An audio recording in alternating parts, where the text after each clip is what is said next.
sulit Pak di sana. Oke. Pak Desa yang paling rendah. Jadi di situ sangat rawan banjir. Kemudian kami sudah mencari tempat yang tinggi. Tahu-taunya malah di halaman tersebut malah jadi saksi Pak. Iya, tentunya kami atau para penyelenggara itu pasti menjaga integritas ya kan, jangan sampai Iya. misalnya kami menyediakan TPS justru di wilayah yang menjadi aset atau secara kepemilikan adalah aset dari salah seorang simpatisan, apalagi tim sukses tadi kan, simpatisan pun kami menghindari, apalagi tim sukses bahkan jadi saksi pun kami mau tidak mau harus menghindar dari pihak-pihak tersebut agar kecurigaan dan lain sebagainya dan potensi kerawanan lainnya justru dapat kita hindari sebelum hal tersebut menjadi masalah. Pengawas TPS dengan KPPS. KPPS. Nah, itu yang belum sinkron itu bahannya. Iya. Mungkin ke depannya KPU bersama Bawaslu supaya jangan harmonis yang di atas saja, yang sampai ke bawah harus harmonis. Iya. Mungkin bagi masyarakat ada pertanyaan nih, lah kan yang bersangkutan sudah terdaftar di TPS domisilinya seperti itu, katakanlah misalnya di kecamatan A, di desa A misalnya TPS sekian kan terdaftar di sana, kok dia terdaftar lagi di rutan seperti itu. Nah, seperti yang disampaikan oleh Pak Syahrul tadi bahwa yang bersangkutan itu selama kami menyediakan TPS lokasi khusus ya kan Pak, semuanya yang ada di TPS rutan itu semuanya pindahan. Jadi yang di lokasi atau di daftar di DPT ya, daftar pemilih tetap yang di tempatnya domisili itu secara otomatis tercabut, kemudian terpindah ke rutan seperti itu. Jadi tidak ada double data ya kan, tidak ada double data seperti itu. Nah, itu di keuntungan dari KPU ada sistem data pemilih. Nah, itu keuntungan dari KPU dan kemudahan bagi para petugas Pantarli itu Pak. Dan PPK maupun PPS. Ya, ini sebagai informasi lagi nih, banyak masyarakat sebenarnya tidak mengetahui bagaimana cara kerjanya orang-orang penyelenggara pemilu ya kan Pak. Padahal di penyelenggara pemilu itu ada begitu banyak aplikasi dalam rangka menunjang kinerja mereka dalam penyelenggaraan pemilu. Salah satunya seperti yang disampaikan oleh Pak Syahrul tadi di satu aplikasi yang namanya adalah Sidalih atau sistem informasi data pemilih.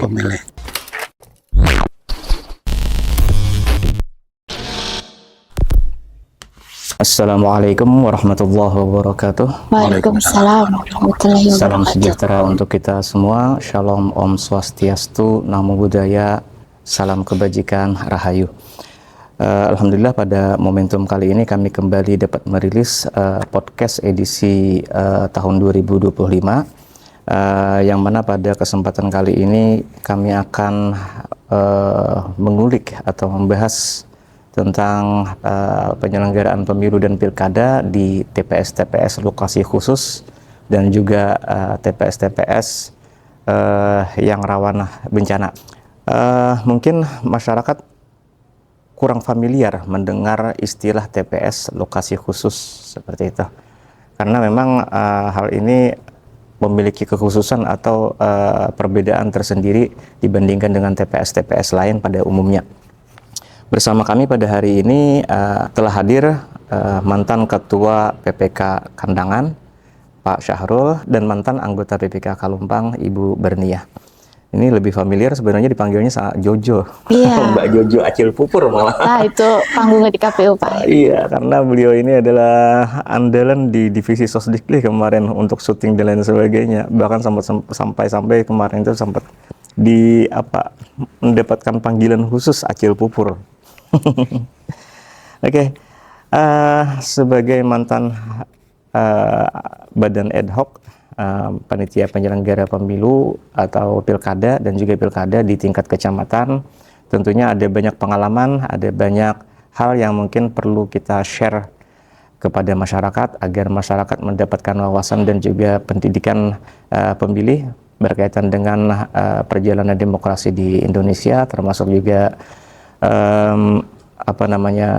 penyelenggaraan pemilu yang telah kita laksanakan bersama. Tentunya ada banyak hal yang mungkin perlu menjadi evaluasi juga selain sebagai informasi, yang mana evaluasi ini tentunya akan sangat berharga bagi kami khususnya di KPU untuk menyelenggarakan pemilu dan pilkada pada periode selanjutnya, agar hal-hal yang kurang bagus dan kurang sempurna dapat kami perbaiki dan dapat kami sempurnakan kembali. Mungkin yang pertama kami akan membahas berkaitan dengan TPS-TPS yang rawan bencana. Kemarin kebetulan pada saat penyelenggaraan pemilu di bulan Februari itu bertepatan dengan musim penghujan. Sementara di wilayah Kabupaten Hulu Sungai Selatan ada beberapa kecamatan dan juga beberapa spot wilayah desa di mana wilayah tersebut adalah wilayah yang topografi wilayahnya adalah wilayah rawa. Rawa dalam pengertian bahwa wilayah tersebut secara dataran keringnya itu sangat sedikit karena didominasi oleh hamparan air seperti itu. Karena hal seperti ini tentunya menjadi tantangan tersendiri bagi para penyelenggara, khususnya dalam penyelenggaraan pemilu dan pilkada, di mana kondisi wilayah, kondisi iklim dan sebagainya ini tentu menjadi ujian bagi penyelenggara pemilu agar pelaksananya dapat berjalan lancar di hari yang telah ditentukan, di waktu yang telah ditentukan secara tepat sesuai dengan peraturan dan ketentuan yang berlaku. Ini kemarin Ibu Berniah nih kan dari Kecamatan Kalumpang nih. Karena Kecamatan Kalumpang ini hampir seluruhnya kan wilayah rawa. Ada berapa desa mungkin yang bukan rawa? 5 desa, Pak. 5 desa itu yang wilayah rawa semua? Rawa. Rawa semua? Nggih. Artinya kalau wilayah rawa pas musim penghujan itu nyaris sangat sulit mencari dataran kering ya kan, Bu? Sangat mengkhawatirkan, Pak. Sangat mengkhawatirkan, sangat sulit. Bahkan kita mencari TPS itu sangat saking terbatasnya kemungkinan bahkan sampai menggunakan pelataran rumah orang, mungkin seperti itu ya kan? Iya, pernah menggunakan sekolah. Sekolah juga, ruangan sekolah itu kebetulan memang diliburkan pada hari H ya kan? Cuman itu bagaimana persiapannya kalau memilih kemarin itu memilih sekolah sebagai tempat pemungutan suara, dijadikan TPS, itu kan kita perlu persiapan tuh sebelumnya dan sesudahnya kan? Iya. Nah, untuk persiapan sebelumnya itu kan aktivitas di sekolah itu bagaimana? Sebelumnya itu Pak, kami minta izin dulu kepada sekolah. Kan hari itu libur. Jadi kami minta izin kepada sekolah kalau apabila nanti hujan, banjir di TPS yang ada di sekitar sekolah, kami minta izin untuk memakai sekolah ruangan kelas. Oh gitu. Iya. Oh berarti ini sikan alternatif kedua ya sekolah kayaknya gitu kan. Tapi kalau yang sudah berapa kali pemilihan ini Pak, selalu terpakai kelasnya. Selalu terpakai. Iya. Karena kebetulan hampir beberapa kali pemilu kayaknya di musim penghujan ya. Iya. Cuman ini jadi pertanyaan juga sih, karena sebelum hari H itu kan anak-anak atau warga sekolah itu kan beraktivitas kan. Nah, kita perlu mengondisikan lokasi agar dibentuk menjadi TPS. Otomatis harus steril kan? Iya. Maksudnya itu sebelum mempersiapkan itu bagaimana cara menyusun kursi dan sebagainya itu agar tidak benturan dengan aktivitas sekolah kemarin. Inisiatifnya seperti apa? Kalau itu Pak biasanya kan pemilihannya biasanya tiap hari Rabu. Nah jadi sore Selasa setelah siswanya pulang itu kami meminjam kunci kepada petugas yang menjaga sekolah. Kami siapkan saat sore hari. Kejar-kejaran juga nih waktunya kan. Setelah selesai langsung para penyelenggara ini langsung beraktivitas mengejar deadline agar sebelum hari H memasuki hari itu TPS sudah siap. Oke. Kemarin itu kalau di wilayah Kalumpang itu kan apa namanya? Ada nggak kendala-kendala selain lokasi yang terbatas? Kendala lainnya tuh kebanyakan itu kemarin kebanyakannya apa? Tim sukses itu. Oh, simpatisan mungkin ya? Iya. Jadi kan setelah berapa lama keluar data yang menjadi tim sukses, kami lihat, wah ini kan di halamannya si Bapak ini. Bapak ini malah tim sukses. Jadi cari lagi Pak TPS lain. Kemudian kendalanya itu tadi kalau pas musim banjir. Jadi antara tim sukses sama banjir ini Pak yang jadi kendalanya mencari TPS. Oh iya, ini untuk masyarakat ketahui terlebih dahulu bahwa TPS itu atau calon lokasi TPS itu sebelum beberapa waktu sebelum pelaksanaan hari H itu sudah didaftarkan terlebih dahulu seperti itu kan Bu? Iya. Mungkin sekitar 1 atau 2 bulan sebelumnya kan kita daftarkan bahwa nanti penyelenggaraan pemilu atau pilkada di TPS ini, ke desa ini, kecamatan ini akan berlokasi di titik atau di spot ini seperti itu. Di alamat itu sudah kami daftarkan. Namun ketika pada hari H ternyata lokasi yang didaftarkan adalah merupakan simpatisan dari peserta pemilu seperti itu atau calon ataupun paslon seperti itu. Biasanya itu kebanyakan pada menjelang hari H atau sebelum hari H itu biasanya kan ada menyerahkan mandat. Nah, di situ jadi saksi, Pak. Oh, berarti yang punya rumah yang punya lahan itu yang punya jadi saksi. Iya, makanya langsung kami cari TPS lain untuk tempatnya itu, Pak. Di situ yang susahnya biasanya biasanya itu apa ya, di desa Karangpaci. Sulit Pak di sana. Pak desa yang paling rendah. Jadi di situ sangat rawan banjir. Kemudian kami sudah mencari tempat yang tinggi. Tahu-tahunya malah di halaman tersebut malah jadi saksi Pak.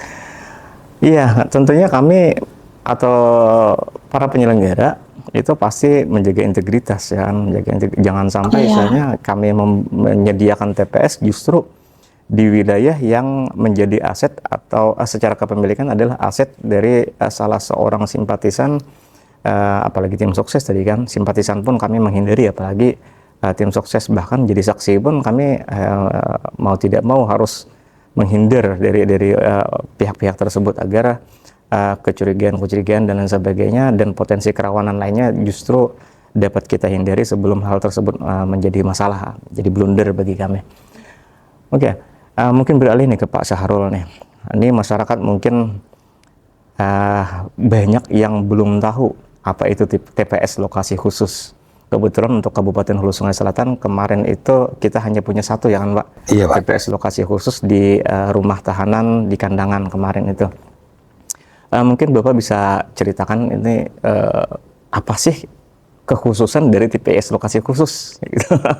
Perbedaannya dengan TPS dari yang normalnya seperti yang ada kan di wilayah-wilayah administratif seperti RT dan RW seperti itu. Ya, terima kasih Pak Mahfuz yang telah memberi kesempatan kepada saya mewakili PPK Kandangan Pak. Karena di Kandangan ini pemilih yang paling banyak se-Kabupaten Hulu Sungai Selatan. Nah, bermacam-macam suku di situ sudah ada di Kecamatan Kandangan. Untuk TPS khusus, kami ada 2 Pak TPS khusus. Ya, pertama di Rutan, karena Rutan ini rutin Pak. Terus yang kedua di Dalpa. Nah, kemarin rencananya. Karena kami berkoordinasi pondok pesantren dan Rutan ini karena bukan penduduk asli situ Pak. Kan nggak kayak di desa atau di tempat lain kan itu harus penduduk di situ, karena di Rutan dan di Ponpres itu penduduknya dari kecamatan lain, terus dari kabupaten lain, apalagi di Rutan. Makanya bikin tambah pusing petugas Rutan itu karena bingung dia karena banyak keluar masuk. Jadi kami sebagai petugas BPK bersama PPS mungkin kami datang KPU minta, kalau kami nggak bisa memecahkan masalah, kami minta dengan KPU juga bantuan KPU untuk memecahkan masalah. Karena di Rutan penduduknya keluar masuk, tapi kami bawa berdiskusi kepada petugas Rutan bahwa kami yang minta kami data yang misalnya hari H-nya Pak, hari H-nya orang tersebut belum keluar. Nah, apabila hari hanya orang tersebut belum keluar, dapat kita masukkan ke data pemilih. Tapi yang bukan hak yang sebelum hari itu bukan kita data juga Pak. Jadi kita data semua penduduk penghuni Rutan, berapa jumlah penghuni Rutan, kan dari pindah memilih itu harus ada Prom A5 Pak. Nah, jadi kami berkoordinasi dengan pihak Rutan berapa jumlah penghuni Rutan yang ada sekarang ini. Setelah pendataan, karena pendataannya itu bareng sama petugas PPDP di luar ya Pak. Karena kalau di rutan tuh petugasnya nggak ada petugas PPDP. Yang kesulitan kami di rutan ini Pak, masalah KTP, NIK. Nah, karena di rutan itu rata-rata yang masuk rutan banyak kada memiliki KTP. Nah, itu kesulitannya. Nah, jadi kan PPK, PPS, dan KPU bersama rutan bekerja sama dengan Dukcapil, Pak. Jadi kan kami ke Dukcapil untuk membuatkan kartu tanda penduduk si penghuni rutan. Berarti memang tidak memiliki KTP, bukan KTP-nya tertinggal di rumah atau bagaimana mungkin? KTP-nya kan biasanya dia kelamaan di tahanan di Polres, Pak. Mungkin kan dia nggak tahu kan, nggak berkat penyelidikan berkas-berkas. Jadi di antar ke rutan itu dasar nggak ada KTP, Pak. Rata-rata nggak memiliki KTP. Kalau ada pihak keluarga enak Pak, jadi minta di kartu keluarga dengan pihak keluarga, jadi kedapat NIK-nya. Yang sulitnya ini kalau penghuninya di luar HSS, apalagi di luar Kalimantan, karena banyak penghuni di rutan ini banyak di orang luar Kalimantan, orang Jawa, misalnya orang Jawa, nah itu kebanyakan Pak. Iya, jadi untuk masyarakat ketahui dulu bahwa ini berkaitan dengan mobilitas masyarakat. Mobilitas masyarakat itu tentu tidak bisa kita atur sedemikian rupa. Ada yang bekerja, ada yang sekolah, dan juga bahkan ada juga yang menjalani proses hukum seperti itu kan Pak. Untuk yang pekerja mungkin di camp-camp perusahaan seperti di Kalumpang ada perusahaan kelapa sawit ya. Itu tentunya ada camp-camp pekerja di sana, dan mereka itu bisa jadi walaupun diliburkan tapi mereka tidak bisa pulang ke tempat tinggalnya masing-masing. Termasuk juga di pondok pesantren seperti yang disampaikan oleh Pak Syahrul tadi. Di sana mungkin ada para pengajar yang mungkin kena tugas jaga dan lain sebagainya, atau mungkin mereka ada halangan tertentu yang mengakibatkan mereka tidak bisa pulang ke rumah pada hari H pemilihan seperti itu kan Pak. Apalagi yang berkaitan dengan proses hukum ya kan, seperti di rutan tadi. Nah, maka masyarakat pada hari H itu mereka memiliki hak pilih, namun tidak bisa menyalurkan hak pilih di TPS sebagaimana normalnya seperti itu.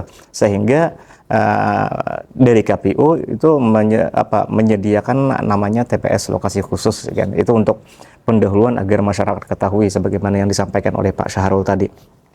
Sehingga prosesnya sebenarnya TPS sebagaimana mestinya TPS sama seperti TPS. Cuman kekhususannya itu adalah warga yang ada di TPS itu yang terdaftar sebagai pemilih di TPS itu ada yang mungkin bertempat tinggal di wilayah Kabupaten Hulu Sungai Selatan, berbeda kecamatan, berbeda desa dan kelurahan. Karena yang namanya juga rumah tahanan, lembaga pemasyarakatan, tentunya tidak mungkin hanya orang desa setempat yang masuk penjara sana kan.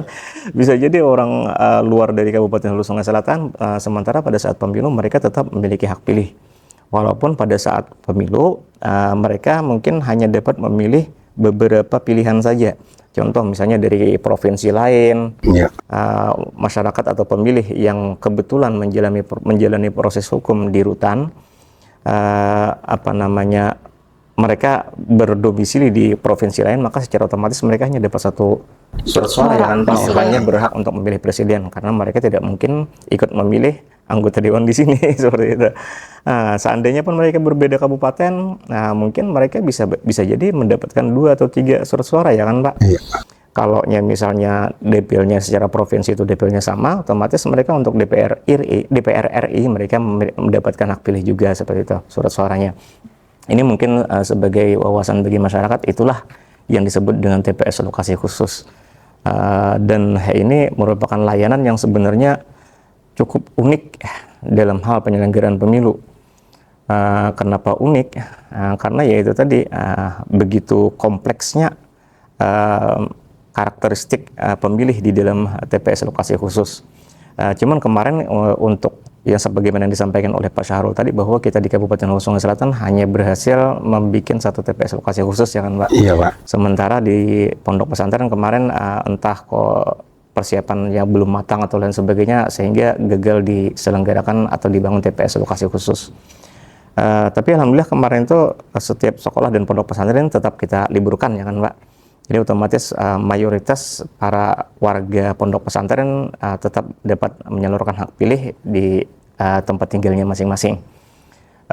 Dan perlu juga untuk masyarakat ketahui bahwa dalam membentuk TPS lokasi khusus itu persiapannya sangat jauh-jauh hari ya kan Pak? Iya Pak, dari masalah pendataan terus petugasnya. Karena untuk petugas TPS nih harus jeli juga Pak, karena kan di situ karena pemilu nih yang apa perdapil, kita kan perdapil, kan kayak di HSS perdapil, Kalsel ada perdapil, terus belum di RI. Nah di situ maaf, jadi petugas rutan itu harus jeli dengan orang si pemilih ini apakah dia berdomisilinya di dapil 1 atau dapil 2 atau dapil 3. Terus untuk provinsi ini apa Kalsel 1, Kalsel 2 atau Kalsel 3, belum lagi di RI Pak. Nah itu makanya petugas di rutan ini emang sangat sulit, harus orang yang SDM-nya tinggi, harus benar-benar jeli. Karena kalau tidak kayak gitu nanti petugas tidak tahu dikasih kali, karena kan kita ada 5 kemarin ya Pak. Ada 5 surat suara ya. Ada 5 surat suara. Mungkin kalau petugasnya SDM-nya kurang, dia bisa ngasih ke 5-5-nya. Nah itu yang lebih baik bisa dijadikan temuan, bisa bisa diulang lagi. Tapi alhamdulillah karena SDM-nya di rutan tinggi, ya walaupun kita untuk memintik mungkin nanti Pak ke depannya rutan ini harus dikhususkan juga jangan kita membintik itu jangan disamakan dengan TPS yang di umum, yang normal. Ya umum, karena itu harus ada benar-benar orang yang jeli, yang tahu tentang dapil atau berapa dia harus menerima surat suaranya. Karena yang di rutan ini dasar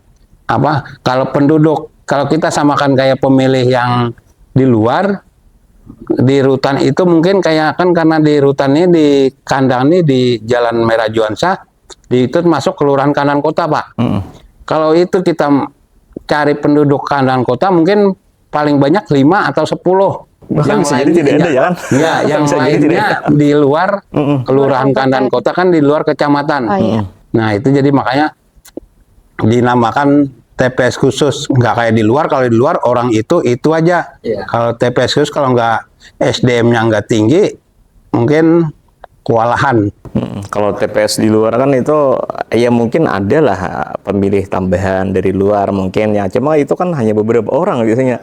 Nah kalau di TPS lokasi khusus semuanya orang-orang yang domisilinya berbeda-beda seperti itu, dan otomatis secara surat suara mereka hanya dapat memilih sesuai dengan domisilinya kan. Ketika berada di Kabupaten Longsongan Selatan, kalau orang luar dari Kalimantan Selatan otomatis hanya memiliki 1 surat suara, hanya dapat memilih presiden seperti itu. Terus lagi untuk TPS khusus disibukkan dengan pemilih pindahan Pak, di A kan kita ada Prom A5. Nah jadi makanya saya bilang kenapa SDM-nya harus tinggi, karena harus tahu di Prom A5 pindah memilih. Karena jumlah si pemilih pindahan ini otomatis banyak di rutan. Dan semuanya kayaknya pemilih pindahan ya. Pemilih pindahan. Semuanya. Nah itu Pak. Jadi makanya kalau saya bilang tadi, kalau nggak benar-benar SDM-nya harus tinggi, orang mengerti, baru di rutan baru bisa beres. Nah, artinya masyarakat ya, mungkin jadi informasi nih. Ini sangat berharga yang disampaikan oleh Pak Syahrul ini.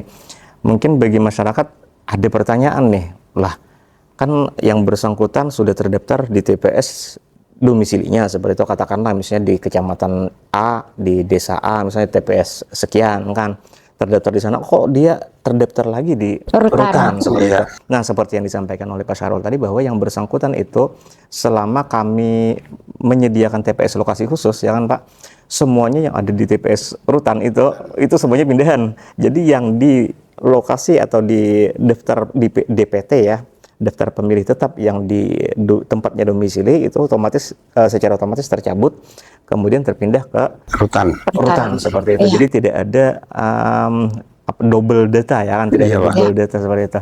Ini yang memang mengkhawatirkan karena tidak sedikit jumlah orang yang ada di rutan seperti itu kan. Kalau ada double data, katakanlah rutannya berapa ratus Indonesia, maka akan ada penggelembungan suara jadinya. Nah, dalam hal ini sebagaimana telah diceritakan tadi bahwa tidak ada double data antara tempat tinggalnya asal dengan di rutan.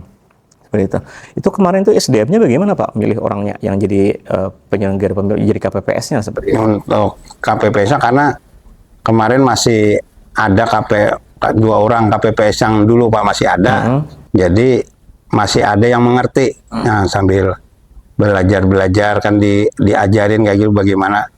Saya pun di rutan itu ngikut ngajarin cara-caranya Pak, harus menjelaskan yang gitu. Karena kalau kita ikut di BIMTEK di umum aja, mereka nggak tahu kalau nggak kita datang ke situ.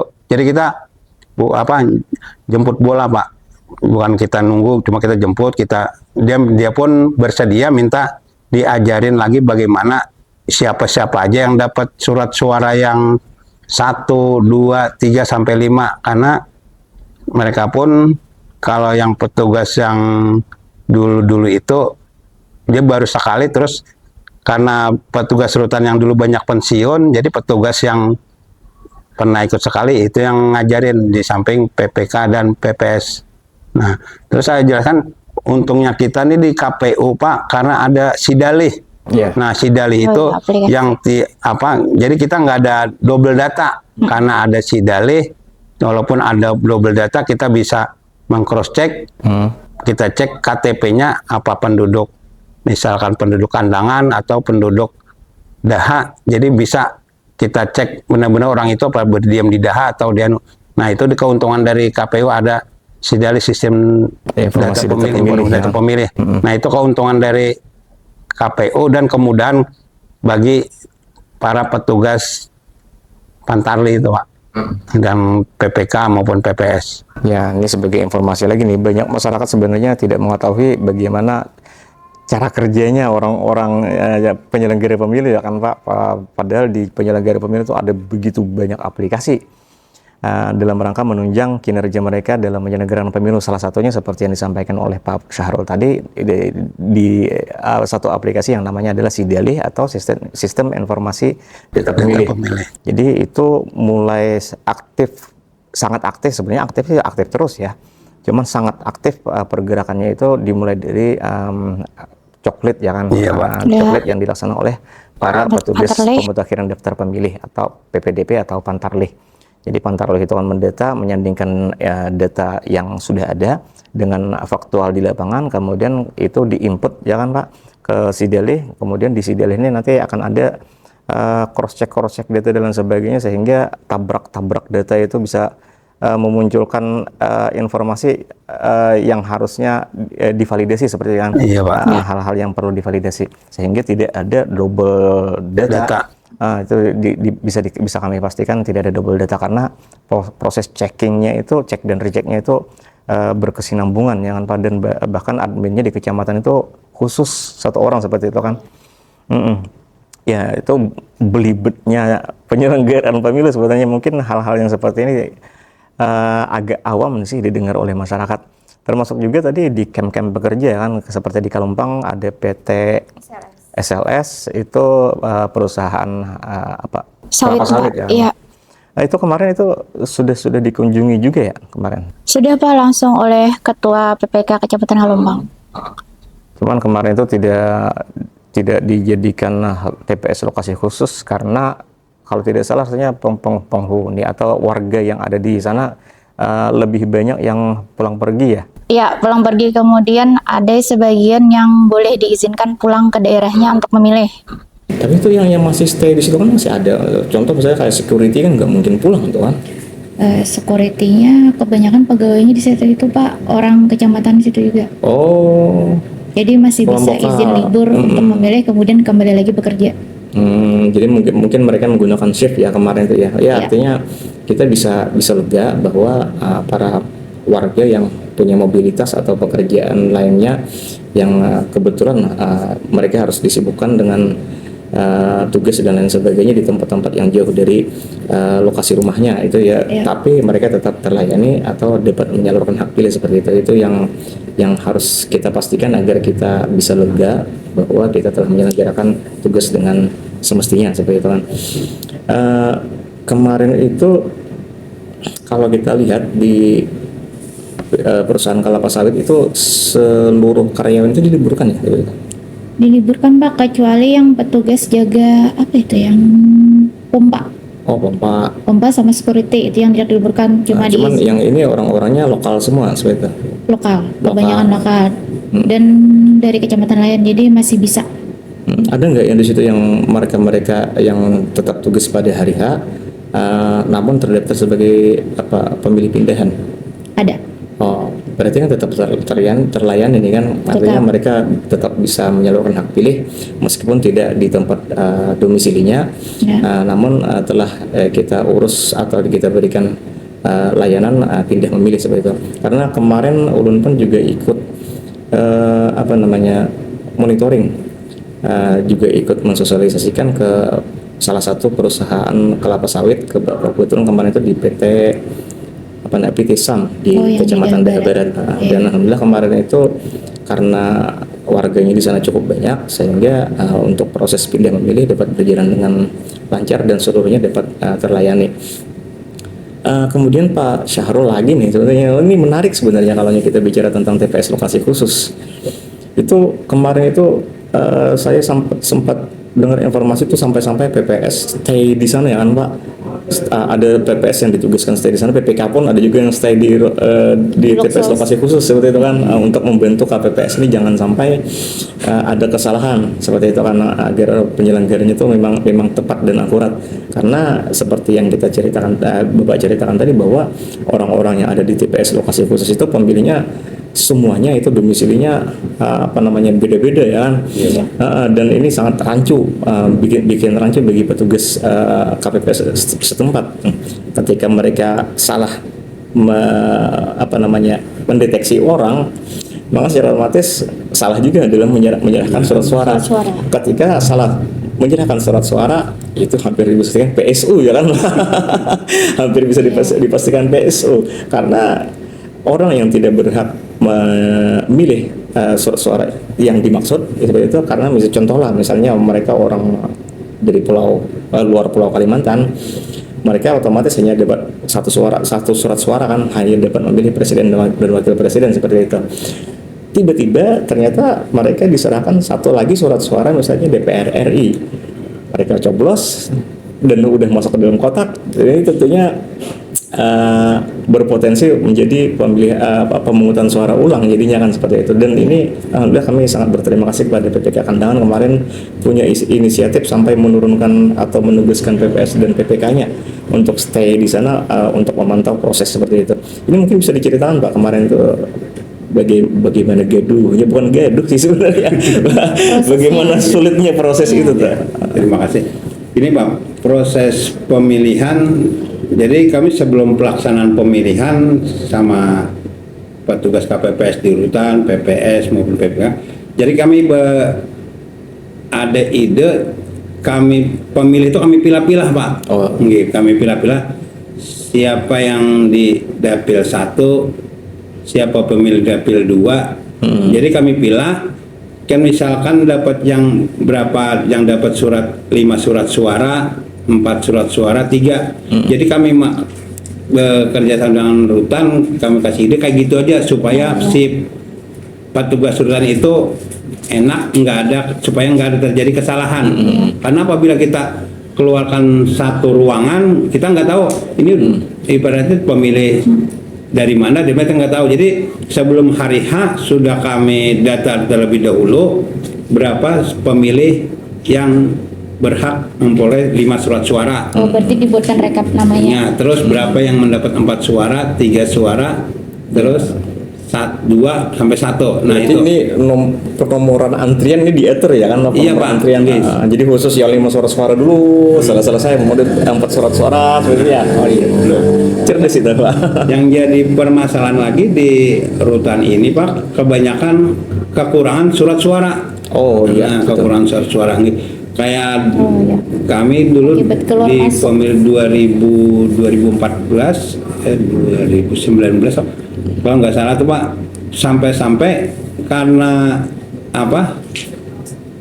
Karena membludaknya di penghuni rutan, jadi surat suara kurang.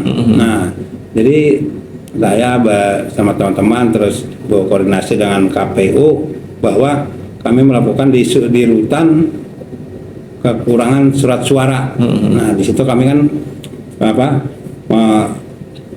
sedangkan surat suara di KPU nggak punya surat suara Pak, nggak ada surat Nggak suara, ada jadi cadangan. nggak ada surat cadangan. Jadi karena ada kemarin arahan dari KPU boleh si pemilih, jadi si pemilihnya nggak boleh keluar Pak. Kita beresiko kalau Iya, pemilih kan, keluar kan pasti, ya. tahanan keluar lepas siapa yang bertanggung jawab. Iya. Nah, Meskipun dengan pengamanan ya. Jadi karena sudah dihitung-hitung pasti kurang surat suara di rutan ini, mau nggak mau, jadi kami minta bantuan dengan KPU untuk memanggil TPS yang terdekat untuk membantu kekurangan surat suara. Ya, ini perlu masyarakat ketahui lagi nih. Ini mungkin hanya para penyelenggara nih yang lebih familiar dengan istilah-istilah yang disampaikan oleh Pak Syahrul tadi.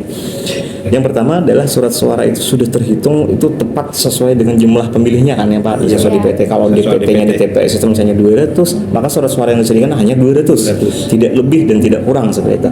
Cuman di antara 200 itu tentu kami menyediakan namanya surat suara cadangan sebanyak 2,5% dari jumlah total DPT yang ada di TPS tersebut. Nah, yang ini ketika di rutan ini tidak bisa kita deteksi siapa yang akan masuk pada tanggal ini, tanggal itu tidak bisa kita prediksi. Yang bisa kita prediksi keluarnya saja ya kan Pak. Iya, Pak. Itu pun jika tidak ada remisi seperti itu, tidak ada pengampunan dan sebagainya Pak, atau pengurangan masa tahanan. Nah, karena yang masuk ini tidak bisa terdeteksi, tiba-tiba bisa jadi pada saat hari H yang seperti yang disampaikan oleh Pak Syahrul tadi tiba-tiba membludak. Dan ini di luar dari data yang setelah direncanakan di awal ya kan Pak. Iya, Pak. Dan pada akhirnya sementara data kita sudah masuk ke KPU sekian jumlah pemilih di TPS lokasi khusus, kemudian disediakan surat suara sejumlah itu ditambah dengan surat suara cadangan dan ternyata tidak cukup juga. Maka kebijakannya adalah boleh mengambil surat suara cadangan dari TPS terdekat seperti itu kan Pak. Bukan Pak. Jadi karena kita nggak boleh membawa surat suara karena itu sangat Berbahaya. berbahaya Pak. Karena kalau terjadi potensi penilaian orang, jadi jadi petugas TPS terdekat kan Ke situ ya ke rutan Pak. Oh, gitu. Kan kami ngatur waktu karena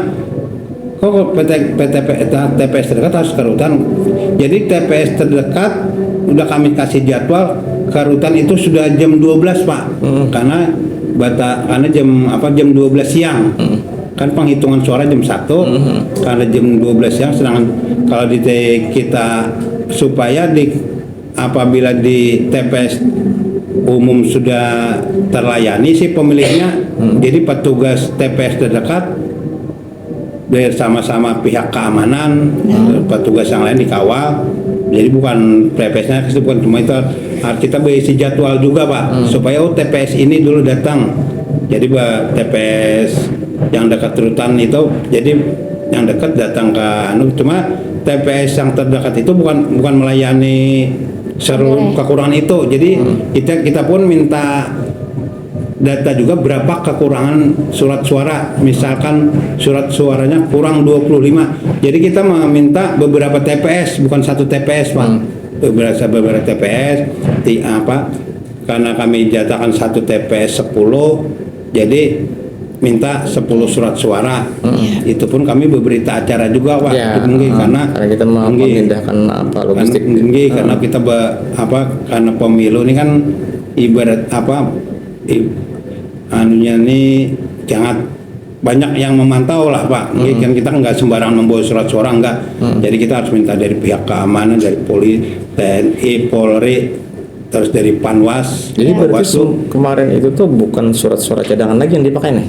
Bukan Pak, karena surat cadangan habis juga. Iya, habis. Jadi surat-surat cadangan sudah habis, maka otomatis surat-suara yang tidak terpakai seperti yang digunakan seperti ya. Jadi surat karena ya saya bilang tadi kita mengeluarkan si tahanan susah, jadi TPS yang terdekat yang mengantarkan untuk datang ke lokasi ke TPS khusus itu untuk supaya hak si pemilih tetap dilayani. Jadi kemarin kami berapa 7 TPS Pak, karena kelebihan itu tahun berapa Pak? surat suara.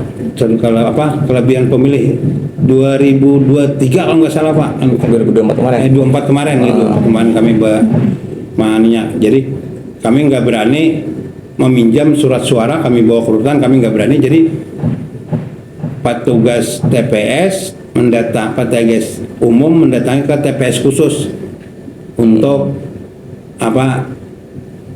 supaya si pemilih di dalam rutan bisa terlayani hak pilihnya. Karena kalau kita membawa surat suara dari luar kita bawa ke dalam itu resikonya sangat berat, karena kita harus memakai berita acara juga Pak, macam-macam anunya. Lebih baik petugas di TPS umum kita bawa ke rutan untuk melayani si petugas di dalam rutan. Nah, itu kami kan nggak semuanya, misalkan ya saya bilang tadi misalnya 25 atau 30, jadi satu TPS melayani 10 jadi supaya, karena kalau misalnya ke 20 atau 35 satu TPS, kalau di TPS tersebut masih kekurangan. Ya. Nah, itu jadi makanya kami bagi Pak. Bagi misal dibagi setiap TPS 10. Nah, bahannya. Nah, jadi yang enaknya di pemilu 2023 ini Pak, ya itu maka petugas bagian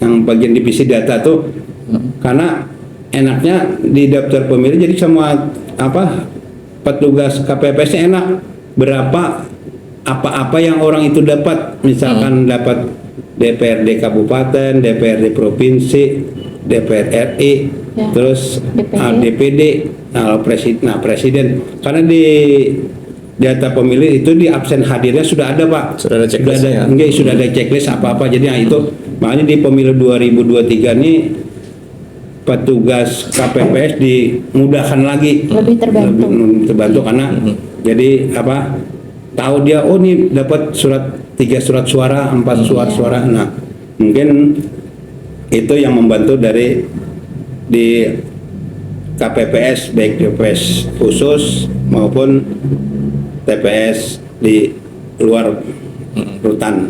Oke, berarti proses penyelenggaraan pemungutan suara di TPS lokasi khusus kemarin itu ada satu kejadian yang mungkin tidak diprediksi oleh para penyelenggara di wilayah tersebut ya kan Pak, bahwa ternyata warga yang masuk ke dalam rutan atau menjalani proses hukum di rutan ternyata membludak pada hari H di luar diprediksi, sehingga terjadi keterbatasan surat suara, bahkan surat suara cadangan habis, sehingga meminta tambahan dari surat suara cadangan yang di TPS terdekat dengan rutan tersebut.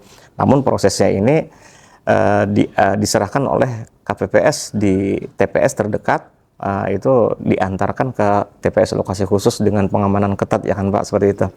Sehingga keamanan surat suara ketika perpindahan dari TPS yang di luar menuju ke TPS di lokasi khusus itu terjamin keamanannya, bahwa surat suara tersebut memang tidak ada permasalahan selama di perjalanan seperti itu, sehingga digunakan oleh pemilih di rutan untuk menyalurkan hak pilih, kemudian dimasukkan ke dalam kotak surat suara di TPS lokasi khusus seperti itu kan Pak. Sehingga tidak mengganggu penjumlahan dan lain sebagainya, penghitungan surat suaranya seperti itu. ini mungkin ada yang bisa diceritakan lagi nggak Pak berkaitan dengan penyelenggaraan rekapnya nih, karena untuk pemungutan suara sepertinya dari awal sampai akhir tadi sudah Bapak ceritakan panjang lebar nih, tapi untuk penghitungan suaranya bagaimana Pak? Di rutan, karena di rutan Pak kan banyak pemilih pindahan. Nah, pemilih pindahan ini kan dilayani di atas jam 12. Ya. Nah, jadi di rutan itu jam 4 sampai jam 5 itu masih pencoblosan Pak. Masih pencoblosan. Karena kan dia banyak pemilih pindahan. Iya. Banyak pemilih pindahan karena kan di Sementara pindahannya banyak ya gitu. Iya, Ya, jadi karena menunggu jam. peraturan KPU kan pemilih yang bukan KTP di alamat tersebut dilayani setelah jam 12. Nah, sedangkan di rutan ini banyak penghuni yang bukan di alamat tersebut. Makanya di rutan itu jam 4, jam 5 masih Pemilihan. pencoblosan. Nah, jadi itu yang pencoblosan. Jadi udah habis pencoblosan baru penghitungan. Nah, nggak kayak di TPS luar kan, kalau di TPS luar jam 1. Iya, itu Nah, sudah makanya clear ya. makanya di rutan ini penghitungan itu lambat Pak. Lambat karena dia masyarakat bertanya kenapa jam 4, jam 5 masih dilayani. Iya. Gini Pak, kalau masyarakat si pemilih itu sudah datang ke TPS mendaftar dirinya bahwa misalkan jam 11 atau jam 10 dia sudah mendaftar walaupun dia menggunakan hak pilihnya jam 12. Jadi apabila pemilih sudah mendaftar, jadi hak pilihnya tetap walaupun lewat jam 1 hak pilih tetap dilayani. Karena namanya aja TPS khusus. TPS khusus kan nggak kayak TPS umum, karena TPS khusus si pemilih pindahan ini banyak, sedangkan dia sudah mendaftar di daftar antrian, mau nggak mau sampai jam berapapun tetap kita layani.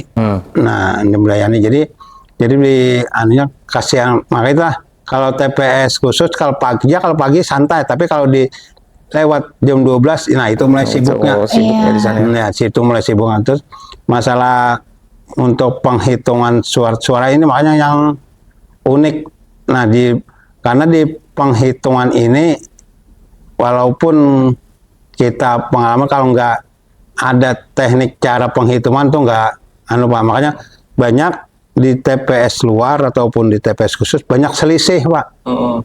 Padahal jadi kepada teman-teman TPS, teman-teman KPPS, jadi patokan kita itu karena dihitung yang pertama presiden, padahal patokannya di presiden itu aja Pak. Presiden, karena pasti semuanya milik presiden ya. Iya, presiden itu. Jadi kita tinggal misal pemilih 100, presiden pasti 100. Kalau yang lainnya nggak lebih dari 100, harus kurang. Nah, cuman karena teman-teman KPPS ini mulai pagi, mulai udah beberapa sebelum hari H sudah bekerja, mungkin karena kelelahan. Apalagi kan kalau pemilu ini panjang waktunya, ada yang sampai dari pagi ketemu pagi.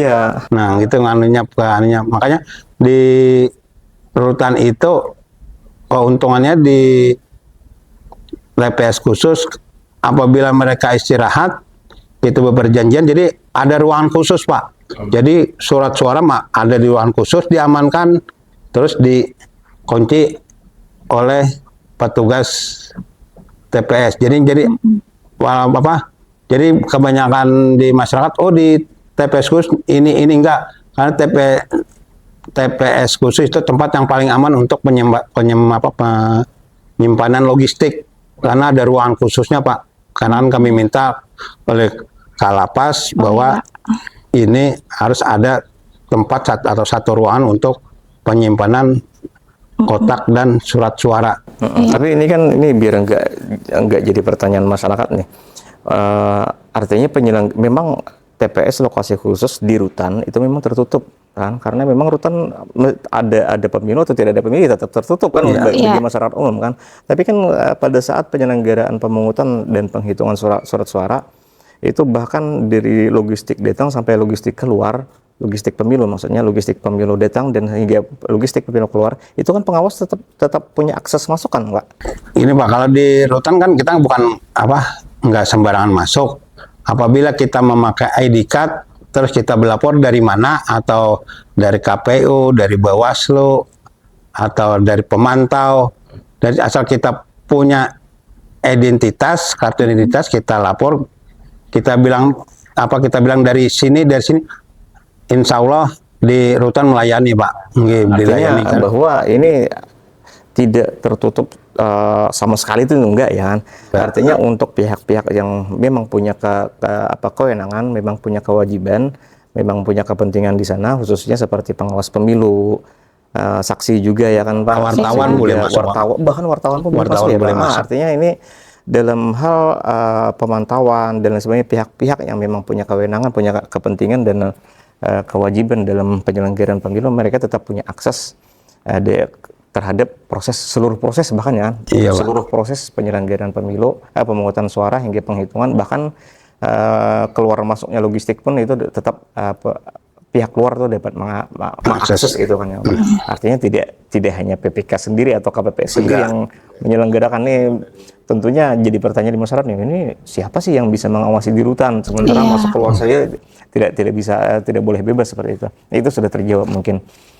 Dan mudah-mudahan tidak ada pertanyaan bagi masyarakat nih, kecurigaan dan sebagainya berkaitan dengan rutan. Tapi kemarin kan kira-kira tidak ada intimidasi atau apa kan Pak di dalam rutan, mungkin ada pihak-pihak tertentu kan gitu. Ya kita tidak bisa menyebut bahwa mereka adalah orang jahat semua, enggak juga sih. Cuman ya khawatirnya akan ada apalah. Jadi alhamdulillah pemilu kemarin di rutan enggak ada Pak. Jadi karena saya sebagai PPK ikut mengawasi bersama-sama dengan Panwascam. Jadi di rutan itu enggak ada kecurangan. Bahkan informasinya katanya malah jadi semacam hiburan bagi penghuni rutan seperti ya.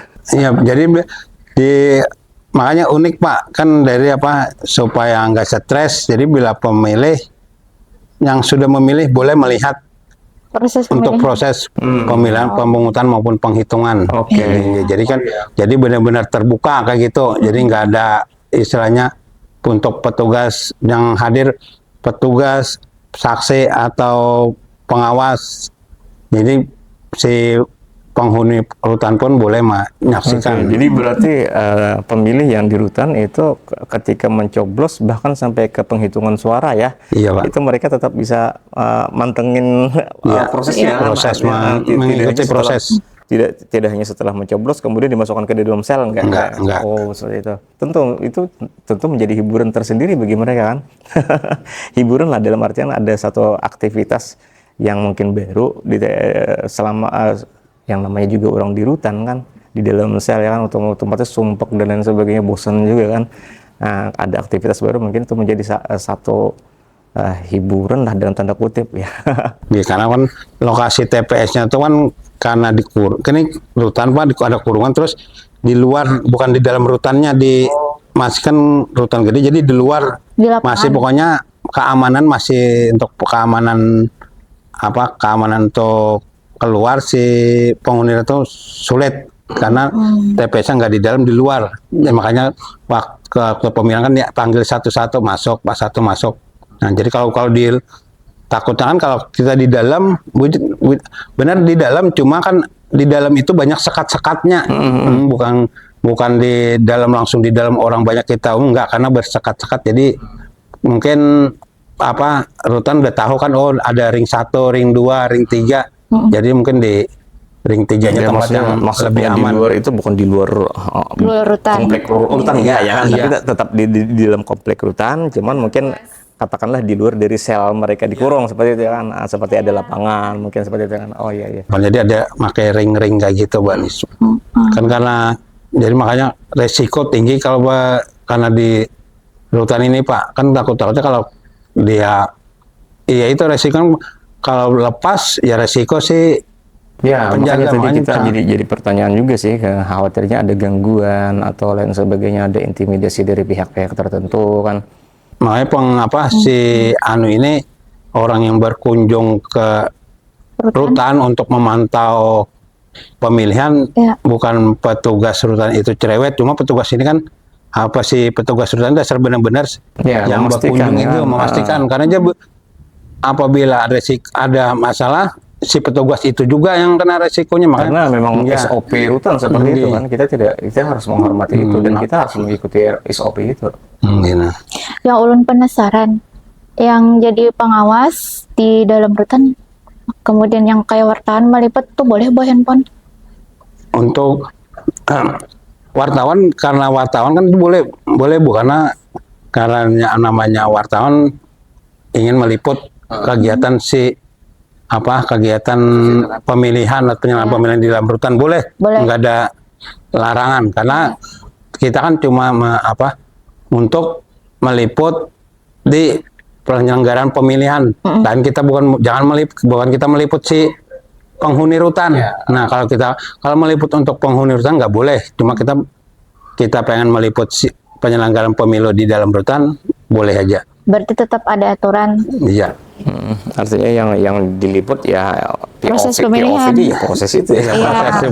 Bukan bisa kesal kemarin ya. bukan penghuni rutannya. Kalau penghuni rutannya nggak diberikan. Kemudian nih rawa lagi nih sebenarnya nih. Di rawa kemarin itu gimana nih berkaitan dengan logistik pemilu?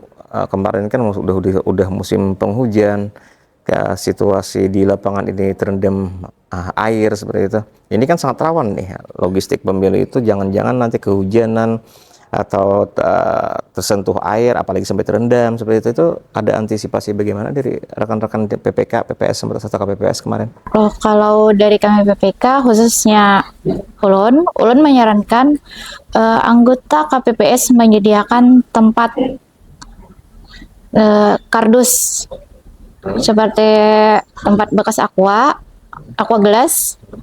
Kalau enggak 10 atau 7, ada yang bertanya untuk apa, terus saya katakan untuk tempat logistik, misalnya kayak ya ini tempat surat suara presiden, 1 kotak, kemudian 1 kotak lagi untuk surat suara DPR, dan seterusnya sampai 5 kotak. Jadi begini, biar masyarakat lebih tahu, karena mungkin hanya istilah dari penyelenggara pemilu lagi nih yang mengerti ini. Itu kan biar masyarakat tahu bahwa ketika pemungutan suara seperti itu, surat suara itu udah disediakan oleh KPPS seperti yang Bu lah. Disediakan oleh KPPS, itu sudah diberi nama TPS, nomor TPS, nama desa, nama kecamatan, kemudian ditandatangani oleh ketua KPPS seperti itu. Nah, yang ini baru bisa dikatakan sah ketika sudah ada tanda tangan dari ketua KPPS. Nah, agar pemungutan suara itu lancar, maka surat suara ini disusun oleh rekan-rekan KPPS seperti itu, Bu. Dipilah per pemilihan. Surat suara Bapak Presiden, surat suara DPR RI, DPR di provinsi, kabupaten, kota, seperti itu diatur dan ditata, termasuk DPD-nya juga kan 5 surat suara seperti itu. Dan ditata, dan ini inisiatif dari PPK kemarin itu dikasih kotak ya seperti itu ya. Dikasih kotak agar tidak gampang jatuh dari meja nih. Seperti yang maksudnya kan, kalau jatuh dari meja khawatirnya kena air gitu. Iya, gitu Pak. Ya, itu salah satu. Ya, kemarin ulun monitoring memang cerdas sih sebenarnya. Anda hanya menggunakan kotak kardus biasa kan. Cuman ketika bertumpuk-tumpuk surat-suara di atas meja ketua KPPS, itu dalam kondisi aman, tidak sampai jatuh sampai ke tanah dan lain sebagainya. Mungkin ada lagi seperti selain itu yang inisiatif lain seperti perpindahan logistik, distribusi ke KPPS, ke TPS, kemudian distribusi baliknya, kiriman baliknya, itu kemarin gimana nih mengantisipasi hujan dan lain sebagainya? Oh, itu kalau mengantisipasinya itu Pak, biasanya kami untuk penyaluran logistiknya kami meminta mobil dari desa. Kemarin ada yang mau menggunakan gerobak, terus musim hujan, jadi kami minta tolong untuk kepala desa mengizinkan untuk dipinjamkan backup desanya. Kemudian terpal kami bungkus dengan terpal Pak, baru disalurkan ke TPS pada hari H pagi sebelum jam 7. Oke. Mungkin terakhir nih, ini kayaknya sudah terlalu panjang nih cerita kita nih. Dan ini kayaknya sudah sangat menyentuh informasi-informasi yang mungkin banyak tidak diketahui oleh masyarakat secara umum. Tadi ada beberapa catatan sih sebenarnya, masukan-masukan dari rekan-rekan, khususnya dari Pak Syahrul tadi berkaitan dengan BIMTEK ya Wan Pak. BIMTEK nanti untuk TPS lokasi khususnya di rutan, itu sebaiknya diselenggarakan secara terpisah, khusus dengan BIMTEK-nya khusus untuk TPS lokasi khusus. Nah, itu agar nanti ya memang kemarin kesalahan kita, bukan kesalahan sih sebenarnya, kurang kurang efektifnya BIMTEK kemarin, bahwa seluruh KPPS itu di BIMTEK dalam satu ruangan di tempat yang sama di waktu sama dengan materi yang sama. Sementara ada TPS yang memang aktivitasnya bukan sedikit sih, bahkan jauh berbeda dibandingkan dengan TPS-TPS pada umumnya seperti itu. Sehingga ini perlu diberikan BIMTEK itu masukan yang sangat baik juga bagi kami, termasuk juga aktivitas-aktivitas yang di luar prediksi kita, di luar dugaan kita kan, seperti adanya membeludaknya tadi kan, membeludaknya jumlah pemilih tanpa kita duga sebelumnya seperti itu. Hal-hal seperti ini mungkin perlu kita jadikan catatan untuk diantisipasi di kemudian hari. Mungkin ada lagi Kak kendala lain atau lain sebagai yang ulun jelaskan kenapa jadi di rutan pas hari H membludak, karena gini Pak, karena di Polres ini kekurangan tenaga, sedangkan di penjaga di Polres maupun di Polsek itu kekurangan tenaga, jadi membludak banyak tahanan titipan. Oh, yang tahanan titipan, tahanan yang masih di Polres itu iya, terus dipindahkan ke rutan rutan, kebetulan untuk seluruh anggota Polres itu disebar kan, iya Pak. Nah, itu ke seluruh wilayah di TPS-TPS. Oh iya betul. Sehingga di wilayah di Polres, di Barkas sendiri nih kekurangan anggota. Oh betul-betul. Sehingga ada mobilisasi dari rutan yang ada di Polres dipindah ke pantas langsung membludak seperti itu. Oke. Mungkin ada masukan lain Bapak atau Ibu, silakan. Izin Pak, kalau dari ulun yang divisi Sosdikri, kendalanya itu yang simpatisan itu Pak. Oh, iya. Sampai yang ke desa-desanya itu yang susah dilacak. Apalagi setelah penentuan lokasi TPS, saat akan hari H itu kendalanya biasanya halaman rumah yang dipakai itu punya simpatisan. Jadi otomatis kami harus memindah, dan itu prosesnya harus lapor lagi ulang, kemudian merubah tikor lagi. Itu yang kesusahan, yang kendala yang ya kan harus ada titik koordinat untuk TPS. Kendalanya itu Pak, kebanyakan simpatisan yang tidak terlacak sampai di desa, dan kami pun bertanya kepada tim paslon, biasanya katanya itu tidak tahu. Iya, betul sekali. Jadi begini ya, mungkin sebagai informasi juga bagi masyarakat yang disampaikan oleh Ibu Bernie tadi berkaitan dengan simpatisan yang ada di desa-desa seperti itu. Memang yang ada di KPU, kami hanya memiliki data tim kampanye seperti itu.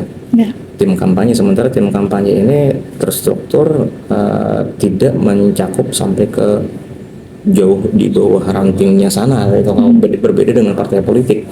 Kalau partai politik memang ada punya struktur kepengurusan yang sampai ke ranting. Tapi kalau kebiasaan untuk yang khusus pilkada seperti itu, memang agak rumit sih, karena simpatisan akar rumput ini tidak terdaftar. Iya, tidak terdaftar. Bahkan terkadang bisa pindah dukungan gitu. Iya itu. Susah dideteksi. Iya, susah dideteksi, betul. Ini mungkin nanti kita perlu kita perlu kita tekankan lagi nih, bagaimana nanti agar simpatisan ini bisa lebih dini dideteksi oleh para penyelenggara pemilu. Karena memang simpatisan ini biasanya ramainya itu atau dikenalnya itu beliau menjadi simpatisan calon tertentu pada saat menjelang hari pemungutan itu. Ya oke. Betul juga. Oke, sementara kita perlu menjaga integritas.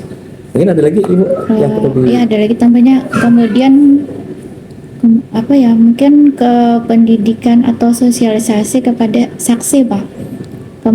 Yang beberapa kali pemilihan ini saya alami, saksi luar dengan saksi dalam misalnya satu partai itu dua-duanya duduk di dalam TPS. Harusnya kan cuma ada satu saksi dari partai ini yang ada di dalam, kemudian satunya boleh di luar. Ini malah dua-duanya di dalam. Oke, jadi kemarin itu sebenarnya Sampai saya masih saya tegur. ingat. Saya masih ingat kemarin itu sudah kita sampaikan ke seluruh tim kampanye agar merekrut saksi, dan itu adalah saksi yang diberi mandat. Ya. Maka petugas KPPS pun nanti akan diberikan informasi bahwa saksi yang memiliki mandat lah yang boleh masuk ke TPS. Itu sebenarnya sudah kami informasikan. Iya betul, mungkin lah ini juga jadi masukan bagi kami agar mengevaluasi ke depannya pada seluruh tim kampanye, itu juga termasuk partai politik, agar nanti lebih menertibkan sebenarnya. Karena memang ini di luar dari wewenang kita sih sebenarnya, karena kita menyampaikan ke tim sukses ataupun ke partai politik, kemudian mereka melakukan setting di struktur organisasinya seperti itu, sehingga orang-orang yang ditugaskan di lapangan adalah orang-orang yang memang punya regulasi boleh masuk ke dalam TPS. Oke, ini juga menjadi satu catatan bagi kami. Itu Pak, sampai berlanjut ke rekap tingkat kecamatan kemarin, sampai ada yang dua mandat, jadi bingung kan, cuma satu boleh masuk pas saat proses rekap di kecamatan. Jadi kan saya tanyakan, ini yang mana yang betul dari Anda berdua ini kan mandatnya apa yang ini apa yang ini. Jadi langsung aja dihubungi ke tim paslon, ini yang mana yang dipakai namanya, kan boleh cuma satu yang masuk. Yang jadi kendala itu Pak, polisi Pak bertanya. Kan tiap kali ada yang menyerahkan mandat, polisi lihat namanya. Terus dari perwakilan mana, jadi polisi itu lihat, kok ini ada sama ya Mbak, gitu tanyanya. Dari situ Pak kesulitannya, kebanyakan ada yang dua menyerahkan kemudian mau dua-duanya masuk. Oke. Ya perlu nanti kami lakukan, kita perlu lakukan. Kayaknya kayak miskomunikasi. Iya. Memang itu sering terjadi, dan di setiap periode, bahkan ketika ulun masih belum di KPU pun kerap terjadi saksi yang ini katakanlah ada konflik internal sih sebenarnya. Ada konflik internal, ada beberapa calon yang ingin memasukkan saksinya masing-masing, sehingga orang yang memiliki mandat itu justru double nih. Bahkan tidak hanya double, terkadang ada pihak lain juga masuk yang juga memiliki mandat, dan ini memang miskomunikasi atau miskoordinasi di internal partai politik atau di internal peserta pemilu atau pilkada lah, seperti itu. Kalau Pak Syarul mungkin ada masukan, saran, dan lain sebagainya berkaitan dengan proses penyelenggaraan pemilu. Kalau masukan dari saya untuk masalah TPS khusus dan TPS rawan bencana, jadi angka baiknya PPK, PPS itu melakukan pemetaan Pak, pemetaan kan apa, yang mana-mana yang rawan bencana. Kalau kita alhamdulillah di HSS nggak paling banjir, nggak ada rencana. Jadi kan kalau kita ada pemetaan, oh di tempat ini kalau banjir sampai di sini, yang ini, jadi kan kita bisa mencari lokasi TPS yang tidak tergenang air. Ya. Nah itu pemetaan. Terus kita harus bersama-sama berkoordinasi antara PPK, PPS, KPU, dan instansi lainnya seperti BPD, Polri, TNI. Nah jadi untuk menurut saya, kalau kita sama-sama berkoordinasi, mungkin semuanya berjalan dengan lancar. Yang intinya koordinasi itu. Ya. Ya, sebenarnya apa yang disampaikan Bapak tadi sebenarnya sudah kita selenggarakan juga sih pada saat pemilu dan pilkada kemarin, termasuk kayak pemetaan itu kemarin juga sudah, cuman terkadang ada hal-hal yang tak terduga. Begitu juga koordinasi, sebenarnya kita cukup intensif berkaitan dengan koordinasi, cuman ya namanya juga jajaran, terkadang instruksi dari atasan terkadang diterimanya agak ditafsirkan agak sedikit berbeda, kemudian antar lini terkadang tidak terlalu intensif komunikasinya, dan ini memang perlu kita nantinya ke depannya, betul kata Pak Syahrul tadi, harus ada penguatan koordinasi bahkan di antar lini ya kan Pak. Tidak hanya antara KPU dengan Polres, tapi juga PPK Panwascam dengan sampai ke bawahnya Polsek, ya kan, termasuk juga nanti PPS dengan Bebinsa, Babinkamtibmas, seperti itu, bahkan KPPS dengan petugas yang di TPS. Iya, makanya sering terjadi keributan di TPS Pak, antara pengawas TPS dengan KPPS. KPPS. Ya. Nah, itu yang belum sinkron Ya, itu Mbak ini Alia. nih, Mungkin dari dulu-dulu ke sih. depannya KPU Beda. bersama Bawaslu supaya jangan Disatukan. harmonis yang di atas saja, yang sampai ke bawah harus harmonis. Ya, bila BIMTEK disatukan aja supaya sama persepsi. BIMTEK disatukan sih sebenarnya kemarin tuh, ini mungkin saya salah satu pionir sebenarnya di Kabupaten Hulu Sungai Selatan ketika masih Panwascam kemarin tuh kan sebelum KPU, Ulun pernah jadi Panwascam. Kemarin hanya kecamatan kami satu-satunya yang melaksanakan BIMTEK. Itu gabungan antara BIMTEK KPPS dengan BIMTEK PTPS kemarin, dan alhamdulillah konflik-konflik seperti ini ya bisa diredam lah, betul kayak disampaikan oleh Bapak Ibu tadi. Ya memang agak rumitnya itu di administrasi sih, karena konsumsi termasuk uang saku kan untuk pengawas TPS itu berbeda dengan KPPS ya. Tapi soal ini ya sudah kami sembunyi-sembunyi kemarin khusus Panwascam ketika menyalurkan konsumsi dan sebagainya untuk ketika BIMTEK itu pindah dulu sini supaya perbedaan menu mungkin kan itu karena yang menyuplai ini kan beda ya, itu otomatis ini itu saja kemarin. Mungkin bisa dijadikan contoh juga sih ke depannya. Mudah-mudahan nanti karena KPPS dibentuk oleh KPU, kemudian oleh KPU dengan jajarannya ya, artinya PPK dan PPS yang membentuk kan. Kemudian juga PTPS yang membentuk adalah Bawaslu dengan jajarannya, sehingga terkadang ada misinterpretasi terhadap peraturan seperti itu. Jadi yang dari Bawaslu seperti ini, yang dari KPU seperti ini, ketika di lapangan bentrok jadinya hasil akhirnya. Ya mungkin ini kita jadikan evaluasi, mudah-mudahan ke depannya nanti berjalan lebih baik, khususnya komunikasi koordinasi di tingkat bawah seperti disampaikan oleh Pak Syahrul. Oke, terima kasih. Mungkin inilah ujung dari pertemuan kita pada podcast edisi kali ini. Kami memohon maaf jika ada kesalahan dan kekurangan. Kami tutup dengan pemilih berdaulat, pemilu bermartabat, insyaallah Indonesia kuat. Wabillahi taufiq wal hidayah. Wassalamualaikum warahmatullahi wabarakatuh. Ayo rakyat Indonesia, beri kontribusi nyata, raih asa bersama, kita memilih untuk Indonesia.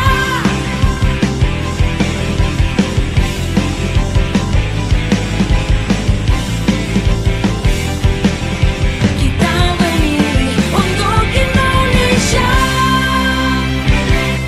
Berjuang yo ayo, berdoa yo ayo, yakin Banua maju sejahtera.